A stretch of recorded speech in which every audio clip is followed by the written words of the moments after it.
اگر آپ نے خواب میں خانہ کعبہ دیکھا ہے تو سمجھ لیں کہ یہ معمولی بات نہیں، یہ خواب آپ کے مقدر، آپ کی نیت اور آپ کی زندگی کے بارے میں ایک خاص پیغام رکھتا ہے۔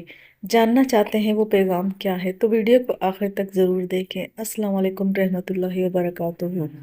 آج ہم بات کریں گے ایک ایسے خواب کی جس کا دیکھنا بہت خوش نصیب لوگوں کو نصیب ہوتا ہے۔ خواب میں خانہ کعبہ دیکھنا۔ اسلامی نقطہ نظر سے اس خواب کی مختلف تعبیریں ہو سکتی ہیں جو خواب دیکھنے والے کے حالات، نیت اور رویے پر منحصر ہوتی ہیں۔ سب سے پہلے یہ سمجھنا ضروری ہے کہ خواب کی تعبیر کا انحصار خواب دیکھنے والے کی نیت، ایمان، حالات زندگی، روحانی کیفیت پر ہوتا ہے۔ اکثر علماء کے مطابق اگر کوئی شخص خواب میں خانہ کعبہ کو دیکھتا ہے تو یہ اس بات کی علامت ہو سکتی ہے کہ اسے حج یا عمرہ کی سعادت نصیب ہوگی۔ یہ خواب ایک خوشخبری ہے کہ اللہ تعالیٰ نے اس کے دل کی خواہش سن لی ہے۔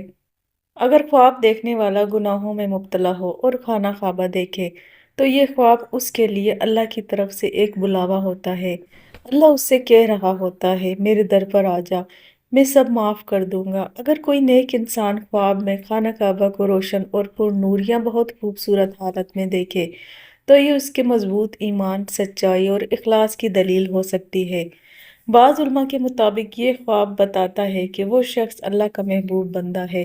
اگر کوئی شخص پریشانی میں مبتلا ہو اور خواب میں کعبہ دیکھے تو یہ اشارہ ہے کہ اس کی مشکلات ختم ہونے والی ہیں، اللہ کی مدد قریب ہے اور جلد اسے سکون اور آسانی نصیب ہوگی۔ اگر کعبہ کی بے حرمتی دیکھی جائے، خبردار، اگر کوئی خواب میں دیکھے کہ وہ کعبہ کی بے ادبی کر رہا ہے یا وہاں غلط عمل کر رہا ہے تو یہ تنبیہ ہے۔ ہو سکتا ہے کہ وہ اللہ کے احکامات سے غافل ہے یا ریاکاری کر رہا ہے، فوراً توبہ اور اصلاح کی ضرورت ہے۔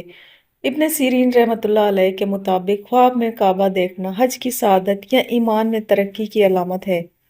امام جعفر صادق رحمۃ اللہ علیہ کے مطابق یہ خواب دیکھنے والے کے دل کی پاکیزگی اور قرب الہی کی علامت ہے۔